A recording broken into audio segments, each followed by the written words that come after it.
कार्यकर्ता का मान सम्मान कोई पार्टी में नहीं है जी। किसी पार्टी का आप नाम ले लीजिए इस देश में, जाइए उसका कार्यकर्ता कोई पूछने वाला नहीं।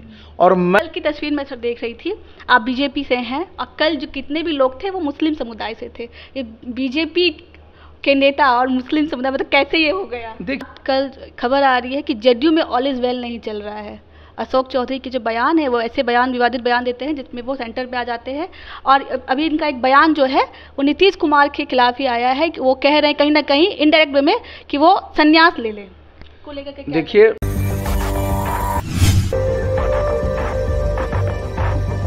कोई मंत्री नेता जब सत्ता पे रहते हैं तो आपने उनके पीछे हुजूम देखी होगी। वो हुजूम उनके कामों की वजह से होती है या वो सिर्फ आते हैं तो कई लोग उनको देखने की वजह से आते हैं।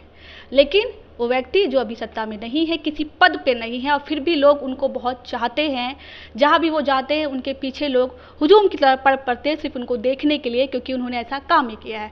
वो व्यक्ति हमारे साथ है, वो व्यक्ति हैं आरसीपी सिंह। सर, पहले तो आपका बहुत बहुत स्वागत है हमारे चैनल पे। कल जो है मैं कैमूर की तस्वीर देख रही थी, आप कैमूर की यात्रा पे थे। वहाँ लोग जो है बहुत भारी तादाद में आपको देखने के लिए आए थे कि आपने ऐसा काम किया है और लोग पूछना चाह रहे थे कि आखिर आप कब अपने पुराने रूप में दिखिएगा।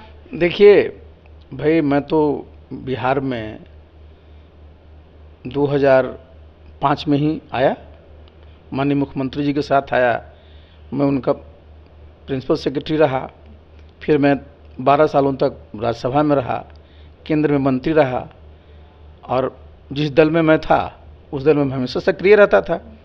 तो स्वाभाविक है कि बिहार में सभी जिलों में हमारे लोग हैं, हमसे उनका संपर्क बना रहता है और उनकी भी अपेक्षा रहती है कि मैं उनके बीच में जाऊं। तो कल मैं बहुत महीनों के बाद मैं गया था कैमूर में, तो मुझे बहुत अच्छा लगा, बहुत हमारे सब साथी मिले। कई बार ऐसा होता है सर, लोग भूल जाते हैं। कई नेता होते हैं जो सत्ता पे रहते हैं तो लोग उनको याद रखते हैं कई कामों की वजह से, कई ऐसे लोग होते हैं जो भूल जाते हैं। लेकिन आपके बारे में कहा जाता है कि आपको लोग जो है सदियों तक याद रखेंगे और याद रख रहे हैं। देखिए, मेरा जितने भी हमारे कार्यकर्ता हमसे जितने भी काम किए हैं सबके साथ मैं प्रयास करता रहा हूं कि मेरा आत्मीय संबंध रहे, 1 to 1 अच्छा संबंध रहे। ज़्यादातर लोगों को मैं बाई नेम जानता हूँ। इसकी क्या वजह है? मुख्य वजह क्या है? एक वजह यह है कि देखिए, मैं जब आपके साथ मेरा आत्मीय संबंध रहेगा तो स्वाभाविक है कि जब तक मैं आपके सुख दुख में खड़ा नहीं रहूँगा तो कैसे रहेगा। और मैंने बिहार में इतनी यात्राएं की है, जब मैं उस दल में ही था तो मेरा इतने सारे प्रकोष्ठ की बैठकें होती थी। कोई जिला नहीं होगा जहां मैं संगठन के काम से 10 बार से ज़्यादा गया हूँगा। बाकी तो पॉलिटिकल चुनाव उनाव तो छोड़ दीजिए आप, तो लोगों से हमारा संपर्क है और मैं संपर्क में रखता भी हूँ। व्यक्तिगत संबंध भी है और उनके सुख दुख में मैं जाते रहता हूँ। अगर किसी कहीं का हमारा कार्यकर्ता रहा है, उसके घर में कोई शुभ काम है तो मैं जाता हूँ, उसके यहाँ कुछ इस तरह घटना घट जाती है तो मैं फिर जाता हूँ। तो देखिए, राजनीति में आजकल समस्या सबसे बड़ी क्या हो गई है, सभी पार्टियों के साथ मैं बता रहा हूँ, कार्यकर्ता का मान सम्मान कोई पार्टी में नहीं है जी। किसी पार्टी का आप नाम ले लीजिए इस देश में, जाइए उसका कार्यकर्ता कोई पूछने वाला नहीं। और मैं इसी बात को महसूस करता हूँ कि कार्यकर्ता ही किसी भी दल का बिल्कुल रीढ़ होता है।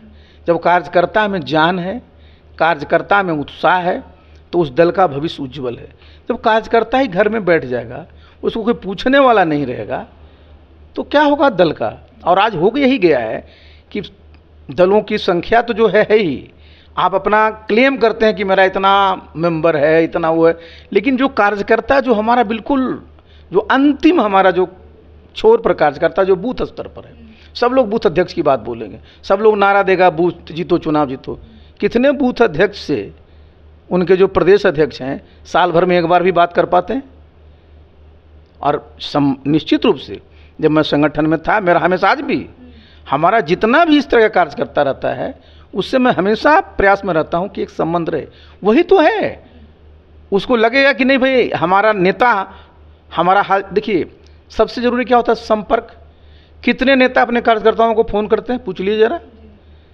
संपर्क आप करते नहीं हैं, संपर्क नहीं करिएगा तो उनके पास कभी जाइएगा नहीं। संपर्क करते सिर्फ चुनाव के वक्त, और संवाद नहीं करिएगा। देखिए, हमारा अभी जो कार्यक्रम हम चला रहे हैं वो संवाद है।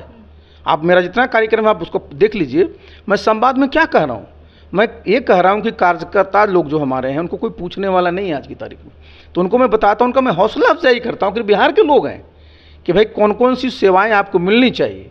बिहार में क्या क्या क्षमता है, आगे बिहार में क्या क्या संभावना है, कोई बोलता है इस बात पर? कल की तस्वीर मैं सर देख रही थी, आप बीजेपी से हैं और कल जो कितने भी लोग थे वो मुस्लिम समुदाय से थे। ये बीजेपी के नेता और मुस्लिम समुदाय, मतलब कैसे ये हो गया? देखिए एक बात मैं आश्चर्यजनक नहीं नहीं, सुन लीजिए भाई, मैंने क्या कहा है कि भारतवर्ष का संविधान जो है ना, वो समावेशी संविधान है। यहाँ ये देश सबका है, समझे ना। जितने भी धर्म के मानने वाले हैं, जितने भी जातियों में लोग बटे हुए हैं, जितने भी भाषा बोलते हैं, जितने तरह की चीज़ें हैं, लेकिन ये देश तो सबका है। और हम लोग का जो एक संस्कार रहा है, आज से नहीं, बचपन से। मेरे गांव का क्या नाम है? मुस्तफापुर। आप जरा जान लीजिए, हमारे बचपन में हमारे कई मित्र जो पढ़े हैं वो इस समाज के हैं, इस धर्म को मानते हैं। तो भाई हम लोग सब भारतवर्ष के नागरिक हैं। इसमें किसी प्रकार का अगर कोई भेदभाव करता है ना, तो उसकी सोच बहुत छोटी है, और छोटी सोच से अब बड़ा काम नहीं कर सकते। बड़ा सोच रखिएगा, बड़ा काम करिएगा। एक और खबर सर, आप भी न्यूज़ देखते ही होंगे और राजनीति से आप अच्छी तरीके से भली भांति वाकिफ़ हैं कि आजकल खबर आ रही है कि जेडीयू में ऑल इज़ वेल नहीं चल रहा है। अशोक चौधरी के जो बयान है वो ऐसे बयान, विवादित बयान देते हैं जिसमें वो सेंटर पे आ जाते हैं। और अभी इनका एक बयान जो है वो नीतीश कुमार के खिलाफ ही आया है कि वो कह रहे हैं कहीं ना कहीं इनडायरेक्ट वे में कि वो संन्यास ले लें। को लेकर के देखिए, जेडीयू का अपना मामला है। मैं तो जेडीयू में हूँ नहीं। हाँ, जेडीयू को बनाने में नीतीश बाबू के साथ हम लगे रहे, और नीतीश बाबू के ऊपर अगर कोई उनका मंत्री को बयान देता है ना, तो बिहार के लोग उसको क्षमा नहीं करेंगे। आपसे उठापटक ही जा रही है, नीरज कुमार कुछ और कह रहे हैं, तो चौधरी कुछ और कह रहे हैं। उस पर मुझे कुछ नहीं कहना है, लेकिन मैं तो सिर्फ बोल रहा हूँ कि अगर नीतीश बाबू के ऊपर जनता दल यू का किसी नेता की वो औकात नहीं है, और न उसका स्टेचर है कि उनके बारे में कुछ कहे, लोग बिहार के लोग हंसेंगे। किस नेता का क्या माइंडसेट है, कौन क्या कह सकता है, इससे तो आप भली भांति वाकिफ होंगे। हम सबको जानते, लेकिन हमारा क्या मतलब है उससे? अच्छा, आपको क्या मतलब है, हमको क्या मतलब है, ये कह रहे हैं आरसीपी सर। बाकी आपकी क्या राय थी, हमारी कोशिश पे मैं थी आपके साथ प्रीति। आप कमेंट पे जरूर बताइएगा। तब तक के लिए धन्यवाद।